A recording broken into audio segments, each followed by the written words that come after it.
This is AEW Unrestricted, and we are the official, damn it, podcast of All Elite Wrestling. We're official, right? We are official. We are official. I used air quotes, but it was more ironically because we're absolutely official. Yeah. Like we've got a TNT logo and everything, which is silly because now we're on TBS. How about that? As of yesterday. Oh my God, we're taking over. This is fantastic. My name is Tony Schiavone, and the chatty co-host who I love is Aubrey Edwards. It's a chatty bitch. That's what you wanted to say. How you doing, Aubrey? I'm doing great. We're traveling back from Newark, which is where our guest is from. Hello, Alex Abrahantes. How are you? Hello. Oh, I'm so excited, you guys. This is super cool. I'm honored to be here. Really, I am. This is such a exciting thing for me. So thank you so much for having me. I think you've told me at least once every week since this was scheduled that you're excited to be here. So I'm excited to have you. Yeah, you have no idea. Thank you very much. It really means a lot to me to be able to kind of tell my story, because growing up, I always kind of hoped that I'd get this moment where I do a couple of things at the very least, where I was able to achieve my dream and then hopefully be able to tell my story in hopes that that inspires or motivates somebody else. And that's really kind of been my life purpose. I think that's what my life purpose is, to be able to help others kind of achieve their dreams and just kind of show that if I'm just a kid from Jersey who came, pretty much from nothing and made something of my life in some capacity, then anybody else can do it. So that's why it means so much to me to be able to do this type of stuff and be here with such amazing people such as you guys, no matter what Taz says. I don't believe what he says. Love you, Taz. You do. None of us do. Yeah. None of us do. Okay? Fuck that guy. I know, you talk about being super inspiring, and I want to talk a little bit about everything that you do, both for AEW and not. And my list is probably not complete, so please add things as needed. But for you joined us as a Spanish commentator. Currently, you're also managing the Lucha Bros. When you're not on TV, you're this amazing QVC salesman that is making millions of dollars by selling laptops to people at 3 a.m. in the morning.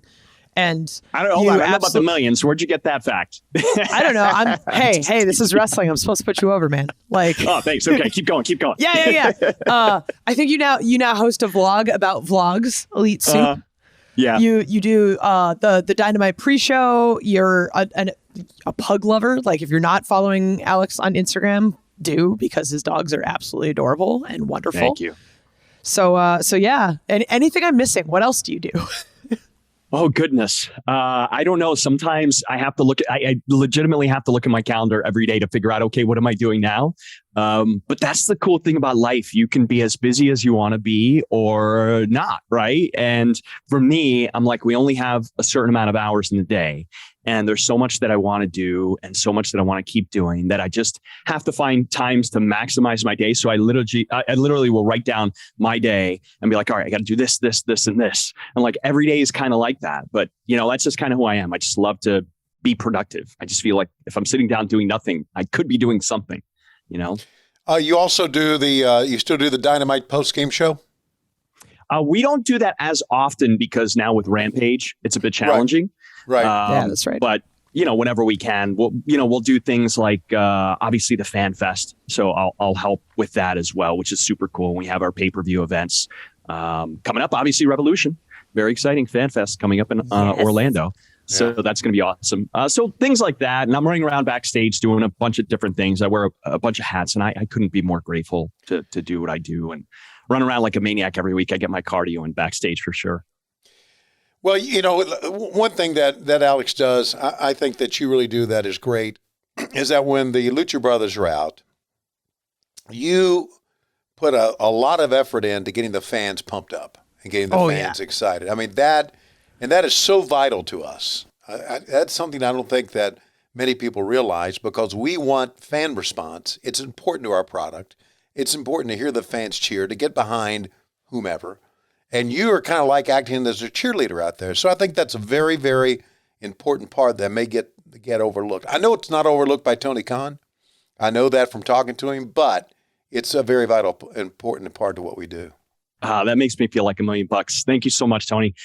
It's funny. I read these comments online about people who are like, oh, you're living your best life. And, you get so pumped up that I get pumped up. And that makes me feel so amazing because every time I go through that tunnel, every single time, I just take a second and I'm just like, thank you.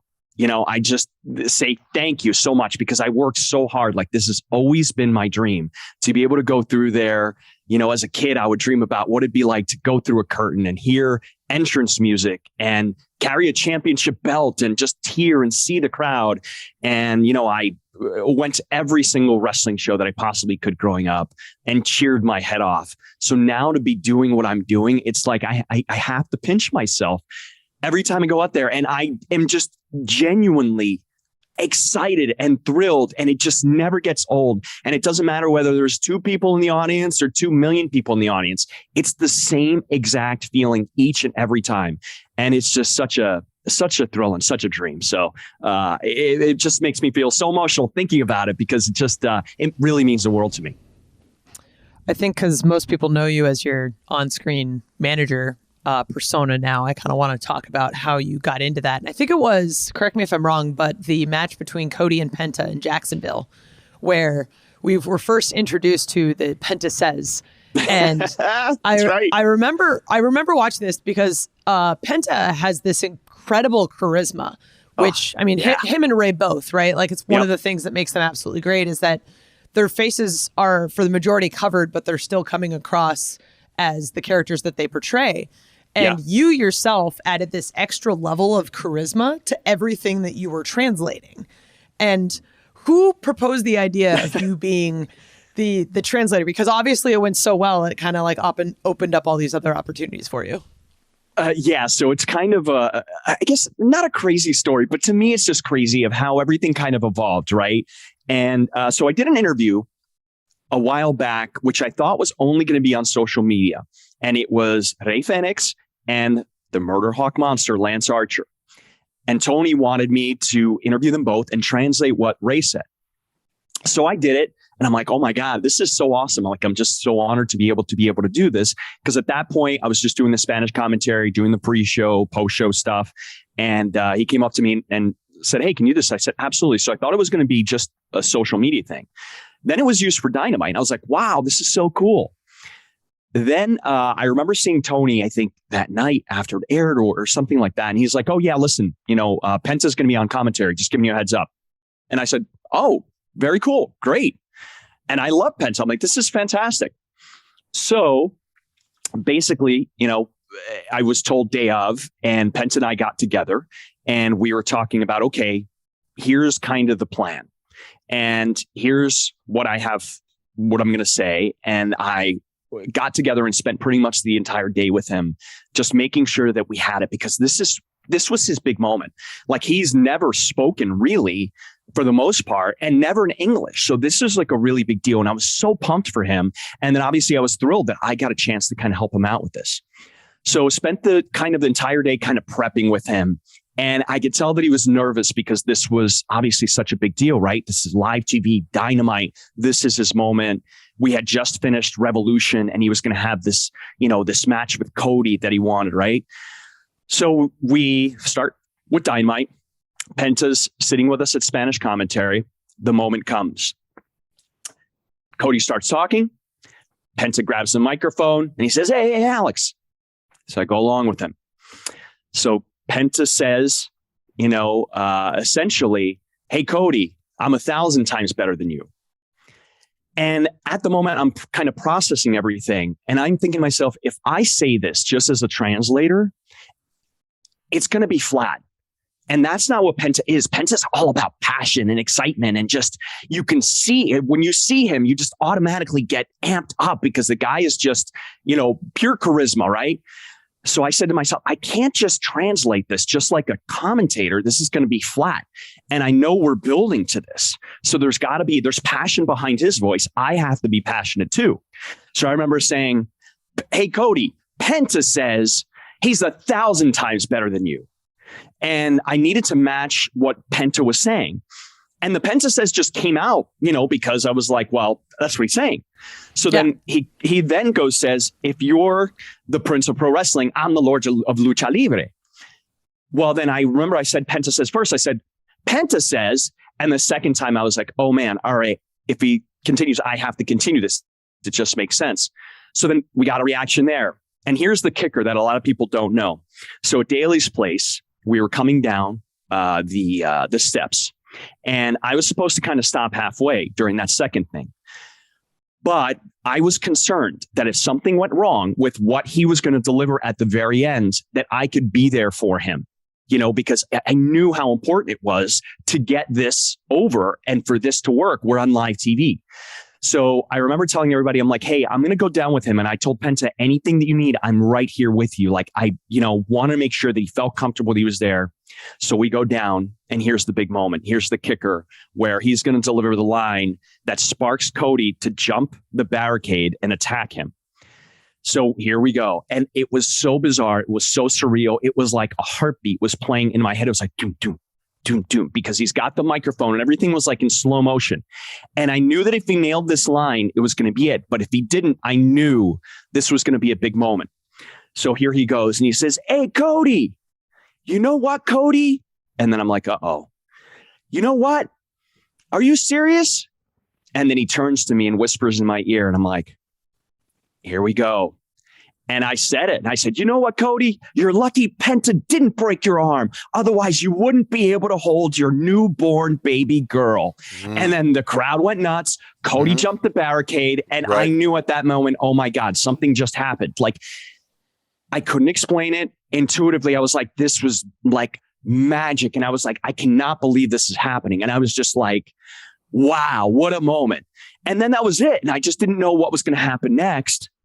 And then next thing you know, I'm doing this kind of pre-tape with Penta as his translator. But the moment where I just lost my mind was, I remember when we were filming Dynamite, and it was every other week in Jacksonville. And the following week, it was going to be Penta versus Trent. Well, the graphic appears on the screen, and I'm behind Penta. And I was just like, what? I'm like, I was like, at that moment, I was just like, I was so emotional because I'm like, oh my God, like all this work to get to this moment, and here it is. And this just kind of so happened organically that it was just, I mean, God, I can't explain. I'm just so grateful. So it was just awesome. From that moment on, I've just been living such a dream. I can't even begin to tell you guys. I have to tell you that on the entrance, when you guys do Sierra Miro, and that thing that you do with between the legs, that like, it's almost like a superhero pose. Yeah. It pops me every time. Oh, thanks, Tony. It pops me every time. I don't know what it is about it. It's almost as if I'm watching you because I know you so well and I know how much fun you're having. It's just to see you do that. It's just like, it's I'm a big superhero fan. So thank you for mentioning that. And It's funny because when we first got together, I was thinking, okay, well, I have to kind of create this identity that's separate from Alex, the commentator, because I'm no longer Alex, the commentator. I've got to match Penta's energy and his excitement and his passion. And I started kind of slowly thinking, okay, what can I do?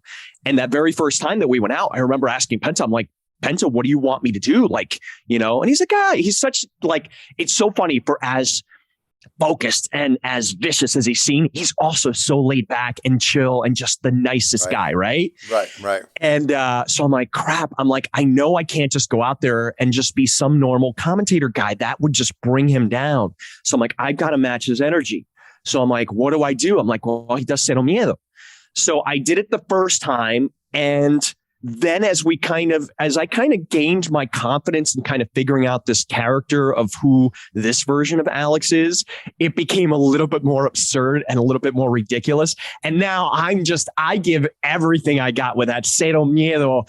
And I swear to you, it's just magical with that pyro and the crowd and them just standing there. It will never, ever get old. It will never get old. And it's so much fun. I'm having such a blast.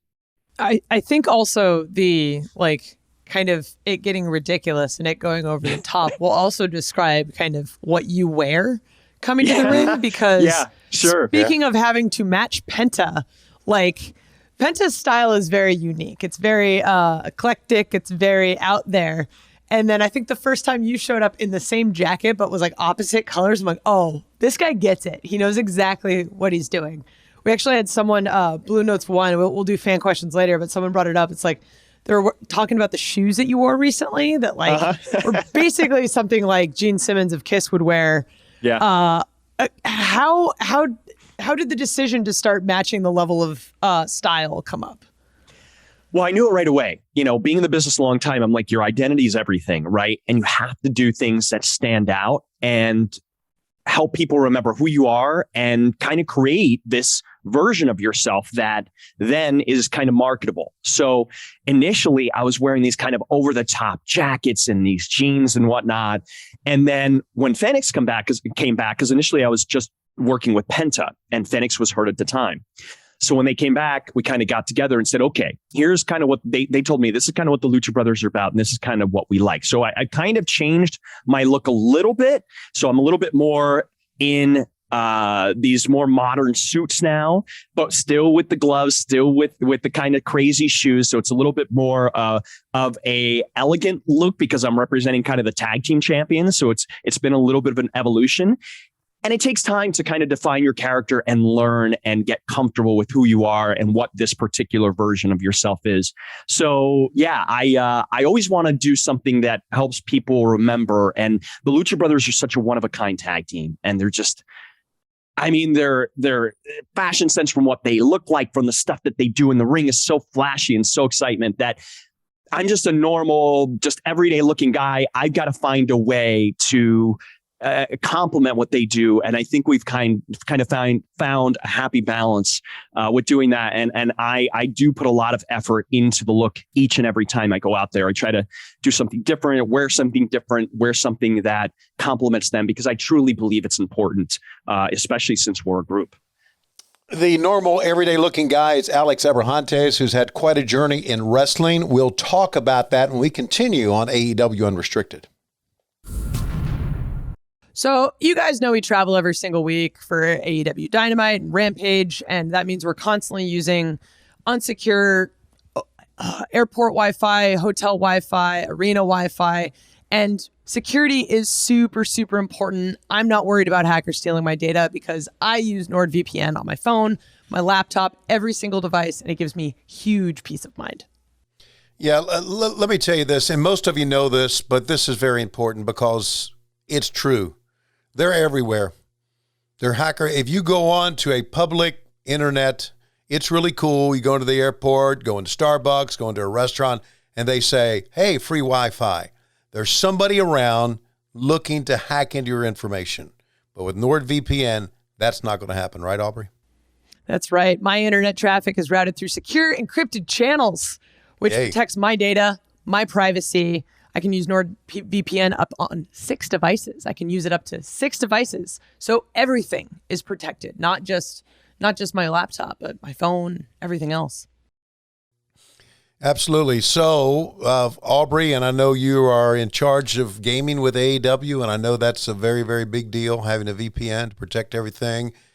I stream and download movies all the time when I travel, so that's a big deal for me. So we want to invite you to go to nordvpn.com/AEW or use code AEW to get a huge discount off your NordVPN plan, plus an additional month for free. It's equivalent to buying a cup of coffee every month. That's right. That's all it is. A small price to pay for premium cyber security access to vast amounts of entertaining content. 30-day money-back guarantee. If NordVPN is not for you, so there's absolutely no risk. Sign up today at nordvpn.com/AEW. Use code AEW to get a huge discount of NordVPN plus an additional month for free. Give us that website again, Aubrey. That is nordvpn.com/AEW. Totally risk-free. Check it out. You won't regret it. We're here, AEW Unrestricted, the official podcast of All Elite Wrestling. Tony and Aubrey talking to the wonderful and talented Alex Abrahantes. We talk a little about who you are in wrestling, this new character you've developed as a manager, but I want to talk about how you got into wrestling because you just celebrated your 25th anniversary in the business, which is insane. Congratulations. It's a long time. Thank you so much. And the perseverance that you have to have in order to try and achieve what you've achieved is that doesn't go unnoticed. So congratulations to you, sir. But thank you so much. I want to talk a little bit about how you got into wrestling. Did you originally train as a pro wrestler? I did. So my entire life growing up, I loved pro wrestling. And I remember, I think it was when I was 11, I made a decision. I want to be a pro wrestler. That's it. I'm done. Pro wrestling. That's what I want to do. I remember telling my mom at the grocery store, and she's kind of the one that got me into pro wrestling. And she was like, okay, if that's what you want to do. And it was so nonchalant. I was like, yes, got mom on my side. Then I remember telling my dad. So I grew up in a divorce household, and I got to see my dad on the weekends. And I remember kind of sort of when I told him, and he laughed at me, and he's like, you're going to get killed. Are you kidding me? You're small. Like, come on, give me a break. Like it was one of those things. And then telling my sister, same thing. I was like, oh, it's just a fad. They kept saying, it's just a fad. You'll grow out of it. Someday you'll grow out of it. Well, let me tell you, I didn't grow out of it. And I just kept going and going. And I remember attending a show with my dad at Madison Square Garden. And it was a WWF show at the time. And the ring was there. We were there early. And I remember I'm like, hey, can we go down and take a look? And we went down. And I remember telling him, I'm like, Dad, this is what I want to do. And at that point, he was like, hey, you know what? If that's what you want to do, hey, go for it. And I was just like, yes, finally, all these years of just chipping away, knowing that that's what I wanted to do, no matter how many people laughed at me. I got laughed at school. I got bullied in school. I got laughed at by my teachers. But I knew this is what I love. This is what I wanted to do. So a friend of mine, I was going to go to Penn State at the time.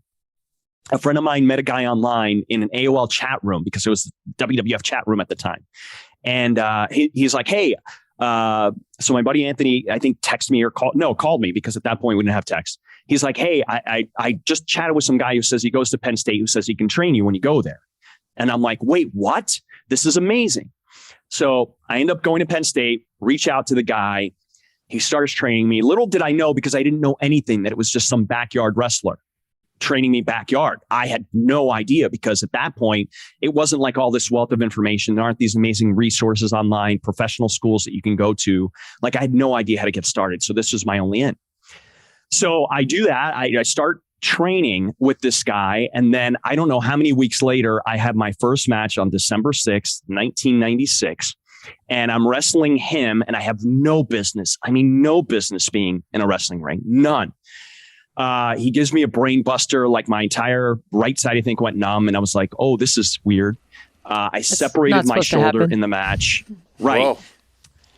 And I remember just being so amped up on adrenaline that afterwards I was fine. But that night I just wasn't feeling well, obviously. And then I realized, oh, I've got a separated shoulder. And I didn't know, I just didn't know any better.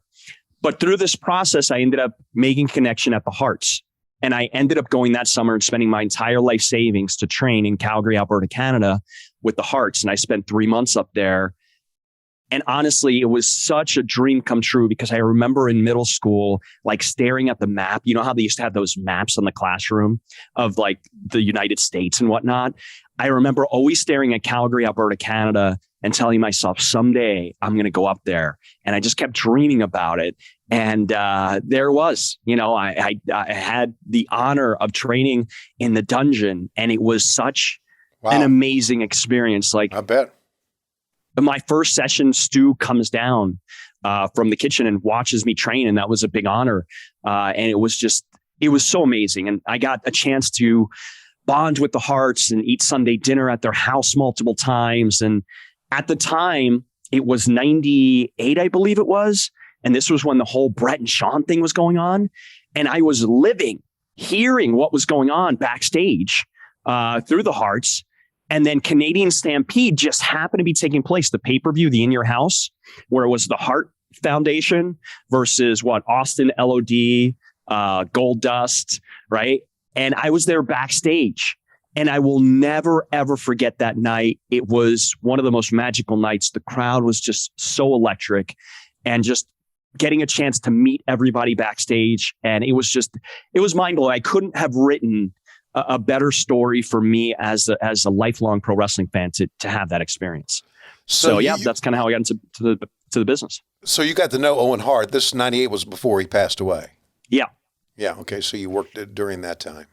Yeah, and I didn't really get to see Owen, Davey, or Brett much because they were always on the road. Right. But I did run into them a couple times. There was a big Hart family event that they ran for, I don't know, whatever the government is there. They had some big party at the Hart family, and then they came, and I saw them doing some press and obviously backstage, and everybody was so cool. It was just, It was such an amazing experience to be able to hang out and meet Davey and his family, and obviously Brett and Owen, and I love the Harts. They're really great people. So we know we're finding out now here on this podcast how diverse you have been in wrestling. Manager, we talked about, trained with the Hart Foundation, right? You obviously announcer, manager in AEW, but you also were a part of the WWE creative team, right? Yeah. I mean, you've I had no idea. Yeah, you've done more in wrestling than I ever had, and I've been in for a long, long time. Way. No, really. Yeah, you have. I've been very, very blessed to be able to do so much. And this is why I can't stress enough to everybody out there. If you have a dream, it's not going to be easy. It is not. There are going to be times where you're going to want to quit. There are going to be things that you don't want to have to do to continue to get to where you want to go. It is totally worth it. It's like saying, hey, someday I want to go to Alaska, right? And you take a road trip, and then there's a detour because the road is closed and you have to go some completely different way to get there. But you'll get there as long as listen, no matter what, I'm going to do that. You got to put in the work. It's like planting a seed, right? You can plant the seed and be determined that seed is going to grow, but you have to water it each and every day and give it sun and be patient and wait and know that it's going to happen. And that's what the wrestling business really has been for me, because I have been blessed to be able to do so much, and I've sacrificed, and I just want everybody to know out there that it's totally 1,000% worth it when you get to where you are. And I always say that we've made it to the promised land here in AEW. And I'm just so grateful to be able to work with so many amazing people every single week. I mean, it's just such a joy and blessing to see you guys, Tony and Aubrey and everybody else backstage, and then see people that I've known from WWE, like Billy Gunn, Jericho, Mark Henry. Like, it's insane to me to think that I worked with them in one capacity back in 2001. And here we are working for this amazing company, in 2021, 22, actually. Yeah. Talk about that being on the creative team back then. How was that? Sure. It was insane. It was insane because it was, I think, a group of 7 of us. Right. And it was Raw and SmackDown were together. The WWE had just acquired WCW. And it was just such a crazy time because we were trying to figure out what we were going to do with WCW.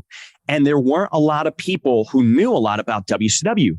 Now, I, being a massive wrestling fan, knew about WCW, and I would speak up saying, hey, well, this person did this and this person did that. So I was very grateful that I had knowledge about WCW and that I had followed the product.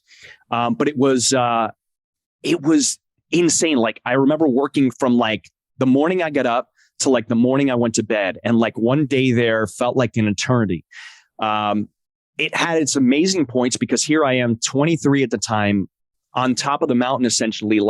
I knew that was my dream to get there.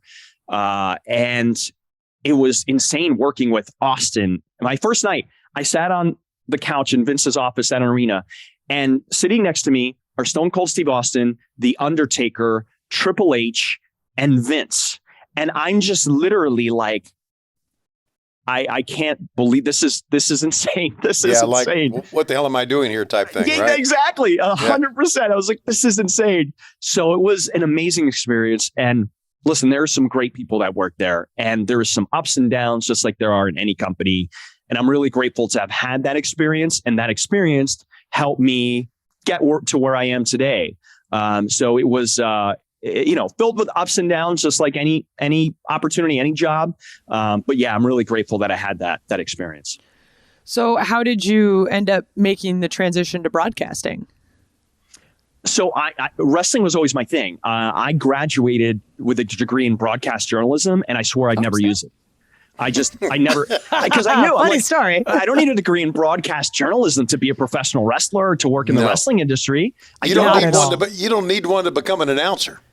Right. Yeah. So I figured, okay, I'll just get my degree for the sake of having my degree and doing it. Right. And listen, I'm totally grateful again, having a college education and working in the indies and everything else in that capacity was, I don't regret any of it.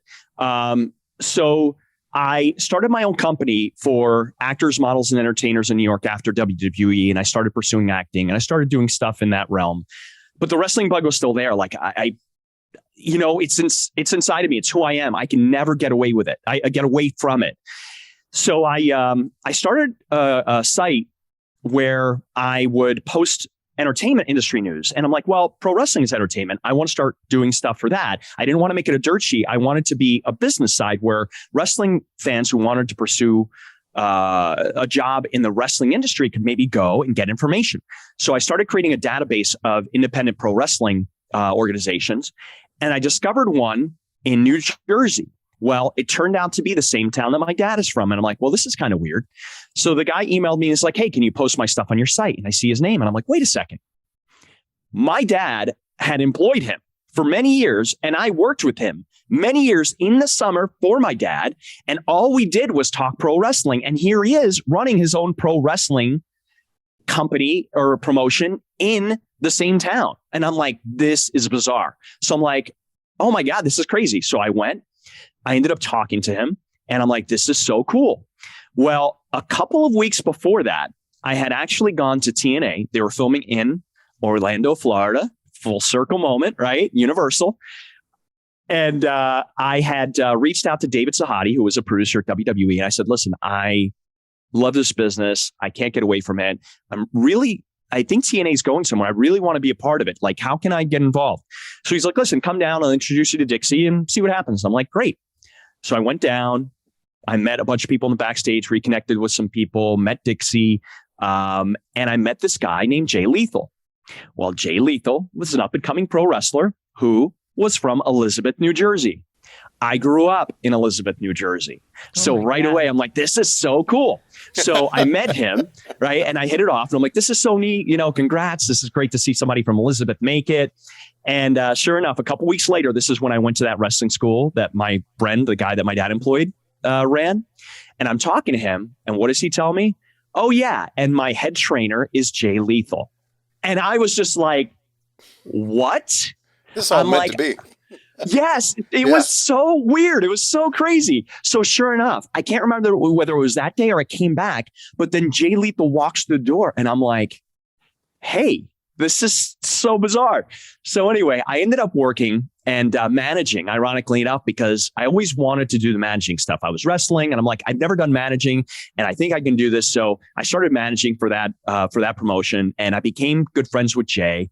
And I'm like, Jay, I really want to work for TNA. And he's like, listen, why don't you come down and I'll introduce you to one of your good friends, Tony, Terry Taylor, and chat with Terry and, see where it goes. And I'm like, awesome. So I go down to Orlando, fly myself down, meet everybody kind of backstage again. And I sit down and Terry was just so awesome. Like he didn't have to meet with me. I'm just some random kid, right? And he's like, okay, so, what can I do for you? And I kind of told him what my dreams were, what I wanted to do, how I wanted to help. And he basically told me at the end of this conversation, he's like, hey, listen, I am not telling you to do this, but if you want to prove yourself, work for free. And I remember, I'll never, ever forget this moment. There was this one guy who worked there and he did a bunch of odds and ends. And I can't remember exactly what his role was. But he was listening in on the conversation for some reason. He's like, I could never work for free. I'm like, I'd never do that. And that resonated with me because I'm like, that's the same person, the type of person who told me that I'd never make it. That's the same type of mentality that all those other people who told me that I could never do it. And I said, Terry, thank you. That's exactly what I'm going to do. And I wasn't making a lot of money at the time. And I flew myself down for 6 months straight to Orlando, Florida, and networked my butt off at TNA until finally I got connected with the head of marketing, a guy named Dan Stevenson, and then Jason Walker, who is in charge of licensing, told them my ideas. They loved it. And I created this program called TNAU, which was a program that allowed at that point, college students to help promote TNA wrestling across the country. And then I built that up. And eventually I did a presentation for Dixie and she loved it and said, you know what, we're flying you down, every show. And that was my in to TNA. And that's how I got started working for TNA. And I was there for 3 years. And it's amazing because how many people from TNA do we currently work with, right? Sure. It's such a full circle moment. We have such amazing production people, such amazing talent. But then from there, another full circle moment while I was there, I got a message from Mark Jindrak, a guy that you know, Tony, former WCW wrestler, former WWE wrestler. He reached out to me and he said, hey, listen, there's a guy who's starting a Lucha Libre promotion on MTV and he's looking for a head writer. And I mentioned you. And I said, oh, well, cool. Thanks. And at the time I was like, listen, I'm really happy where I am at TNA. But he's like, listen, you should just talk to him. The guy's in New York. And he's like, oh, once I heard he's from New York, I'm like, oh, okay. I mean, I'm in Jersey. That's sure. That's cool. I'll talk to him. But I was really happy with the way the kind of things were going at TNA. And I was like, I don't know. I loved everybody there and to think of going elsewhere. So I'm like, all right, I'll have the meeting with this guy. So I remember this was going to be my first ever big vacation, my big adult vacation that I had worked for. So I was going to Grand Cayman on the weekend. I was going to be gone for an entire week, which means I wasn't going to have any type of internet connection, no cell phone, nothing. And the guy wanted to find a guy right away because this project was ramping up really quickly and he needed somebody to go on board. So I had a conversation with him on a Thursday and I was like, oh, okay. Yeah, this sounds interesting. And he's like, well, why don't we meet? Are you free tomorrow? And I'm like, all right, fine. So I went into the city and we met at a Starbucks. And this is just the craziest story. And I tell you, the universe will do wacky things and you have to be and pay attention to it because this is like the world telling you this is what you need to be doing. So I have a conversation with him and the iPad had just come out. And I remember showing him the iPad. We were talking about technology and I showed him the iPad and a homeless guy came in and he starts kind of panhandling to us. And then within a matter of moments, the barista comes out and confronts the homeless guy, basically saying, hey, you can't do this. And within a matter of seconds, they get into a brawl right in front of us.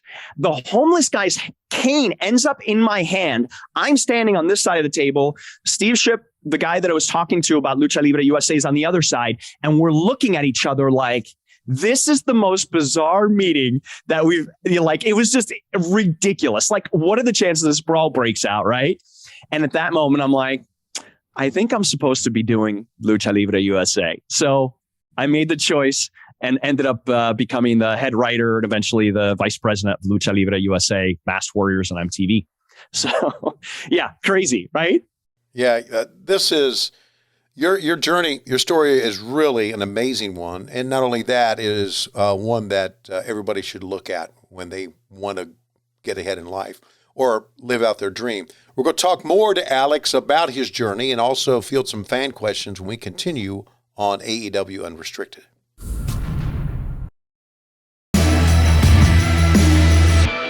We continue on AEW Unrestricted. We're talking to Alex Abrahantes, who is just floored us with this great story of his journey in pro wrestling, which is it's wonderful. It really is. And Alex, before we get to fan questions, how did you get involved with QVC?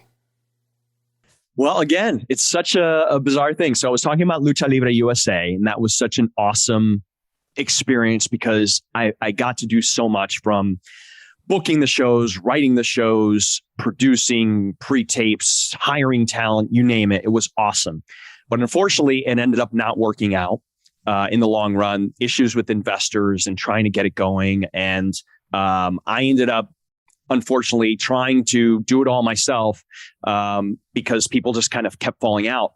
And I reached a breaking point where I couldn't do it mentally and financially anymore. And I said, I have to find, I guess, a real job until I can figure out, what I can do. I was just so burnt out when you love something so much and you've given so much, and then it's just like, man, and that's the point that I was. And this is why I say, listen, your dream, you might get a taste of it. You might achieve it, but it can go away just like that. Just because you get it doesn't mean that you have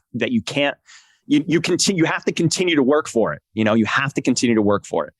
So I ended up talking to a buddy of mine who's like, hey, listen, I know of a job at HP, and, it's a district manager role, and you'd be doing this stuff with technology. And I'm like, oh, I'm a tech geek. I love tech. I'm like, this could be fun. I'm like, why not? Let me give this a shot and see if this works and, figure stuff out. So I took this role at HP as a district manager, and it was a lot of hard work. I was managing different accounts and bouncing around, traveling around kind of the Northeast, doing my thing. And I quickly realized that there was a lot of negativity into the role, and it just wasn't for me. I was dealing with a lot of kind of part-time staff. I was managing a big team, and there was a lot of negativity, and it just wasn't me. Like, I realized this wasn't me. And I remember having a breakdown. I had a breakdown because I'm like, I have done all of this amazing stuff in my life, and I've been so blessed. And here I am doing this thing that is just eating me up because I know I'm not supposed to be doing this. So I remember having a conversation with my boss, and I said, listen, and I had grown really close to him. He's a great guy. I said, I don't know what it is, but I can't do this anymore. And I don't have a job lined up, but I want to give you the courtesy of knowing that I'm going to be leaving this role. I just don't know when, but I have to do something else. So I had heard, because I hosted an event, ironically enough, for HP in front of a crowd, and it was so much fun. And I'm like, man, it really kind of reminded me of the stuff that I love to do. And I had heard that the year before, the QVC host for HP had hosted that. And I said, whoa, wait a second, QVC, HP? I'm like, we're on QVC? And they said, yeah. And I said, well, how do I do that? Because ironically enough, get this, I had auditioned to be a QVC host like 10 years before that, and they didn't even give me the time of day. So full circle moment again. So I get in touch with the girl. Her name was Christine, and she's like, send me your stuff. And I remember being at a Ring of Honor show and filming essentially a presentation outside of the venue. And I sent it right to them. She sent it to QVC. QVC's like, yep, we want to see you audition. I came in and auditioned.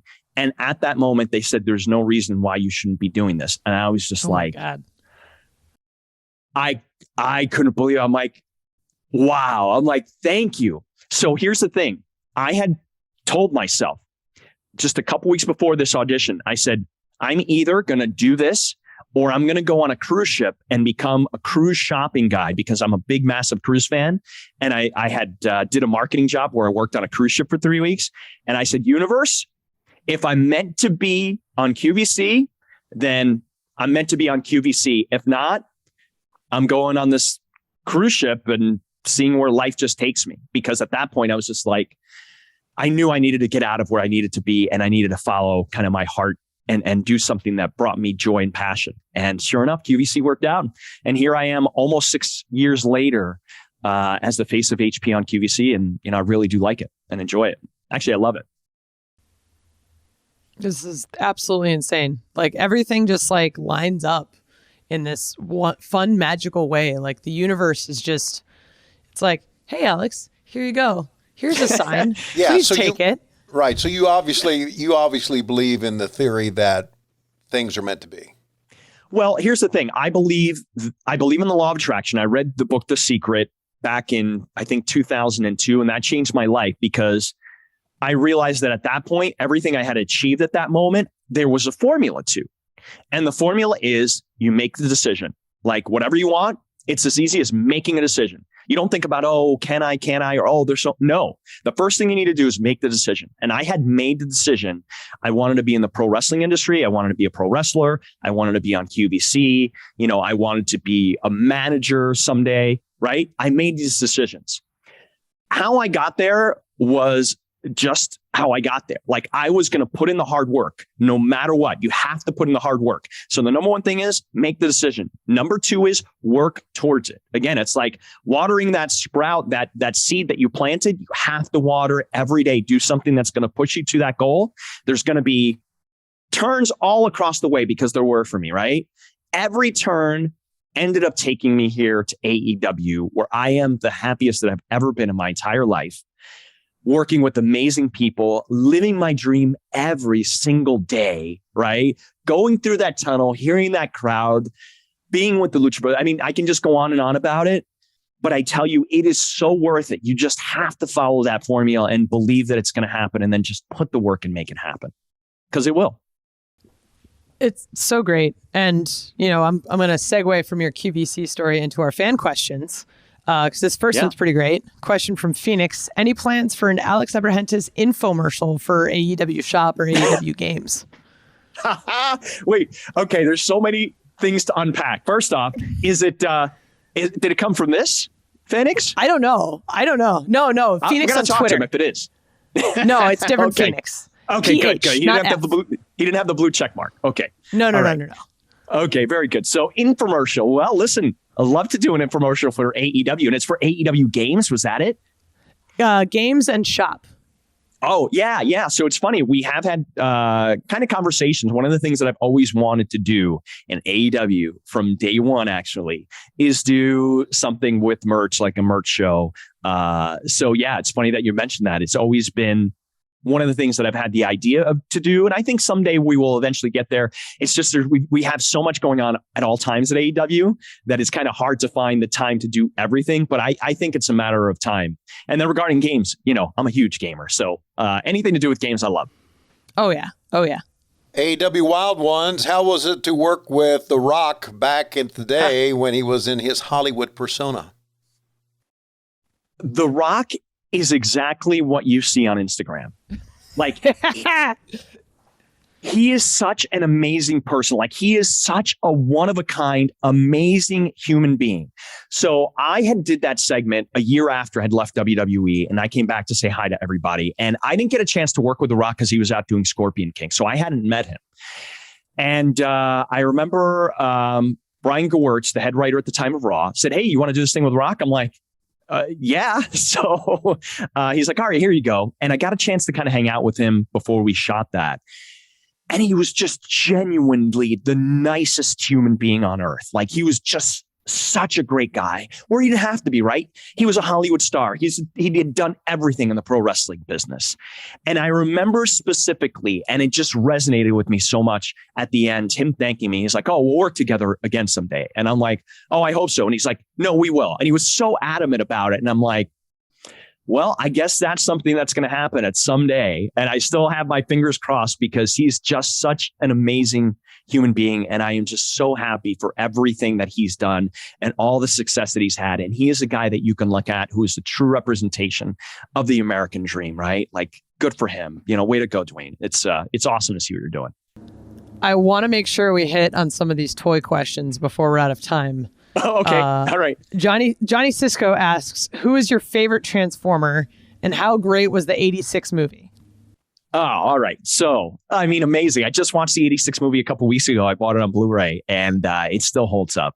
I am such a big Transformers fan. And part of the reason why is, so I mentioned, as I grew up, I was a product of a divorced household, and my mom was always working, and I was home alone a lot. And wrestling is what got me through a lot of tough times. The other thing that got me through a lot of tough times when wrestling wasn't on was 80s cartoons. So I always identified with the good guys, and I always wanted to be a good guy, because the cartoon, it was all about a moral, even though a moral in a story, even though it was just a cartoon. So I love the Transformers, but ultimately my favorite Transformer is Galvatron. But I do have a new Transformer that I love. Yes, I want to see this. You told me about this. This is a dream come true for any kid. So this is Optimus Prime, but this just isn't any Optimus Prime. This is the Optimus Prime of my dreams, because this Optimus Prime. I am Optimus Prime. This what Optimus is this? Prime. Oh my God. Greetings. Oh my God. Hey, Optimus Prime. Greetings. Convert. What is this? Okay, you have to watch the video version of this, everybody, because this is God. It's literally it's like CGI. He came alive. Isn't this incredible? This is so awesome. Like, this is just, oh my God. I love the day and age that we live in. So I geek out over toys because it just brings me such good memories of good times. And like, look at this guy. Like, he's breathing. You know, this is just, that looks absolutely so incredible. Cool. Thank you. Oh I think he'll join us for the rest of the Unrestricted. That's the podcast. he might do things. He just kind of randomly does stuff, and he scares me. Actually, he's kind of breathing. Like, yeah, he is. Which is my God, this is crazy. He's like totally sentient. Oh, this is wild. I'm just gonna We have time for really just one more question, but I know you've been on Toy Hunt with All Ego Ethan Page, and I know you have a prized toy collection we've just seen, but here's the question I wanted to get to. It's from Amesh Das. Were you ever truly part of the Dark Order? Yes. I'm so happy that someone asked that question. No. No, I mean, I can't answer that right now because I'm good friends with the Dark Order. So yeah, no, that's not a question that I can answer right now. But yeah, thank you for asking that. Okay. Right? Right? Optimus, right? Optimus is dancing now. Optimus knows. Optimus is also a friend with the Dark Order. So. He is. Listen, I love the Kool-Aid. I love the Dark Order. So I'm going to defer that question to a later time, right? Man. Yeah. Oh my God. This is like, I wish we could talk for like 5 more hours because I'm sure that you would fill it all with these amazing stories and show us all these cool, amazing toys. And like, this is absolutely incredible. My mind is blown. You were already this incredibly inspirational person. And now I'm just like, holy crap, I want to be Alex when I grow up. Like, that's what I'm feeling right now. No, you be Aubrey. You're doing pretty darn good yourself, Aubrey, breaking barriers. You're killing awesome. Thank you so much. I'm just trying to keep up with you, man. Thank you. You can follow Alex on Instagram and Twitter, On The Air Alex. And I want you to plug All Elite Soup for a second if you can. Yeah, sure thing. So with so many vlogs in the AEW vlogosphere, I thought it'd be awesome to kind of talk about them each and every week. So that's what I do with Elite Soup. You get kind of the Cliff Note version and then sneak peeks of what's to come. And it's so much fun. It really is. So absolutely incredible. You can listen and follow this podcast, AEW Unrestricted, for free wherever you get your podcasts. Definitely watch the video version of this so you can see this cool toy that's currently staring me with daggers. I don't know. Optimus might turn heel in this episode. You never know. It's possible. I don't know.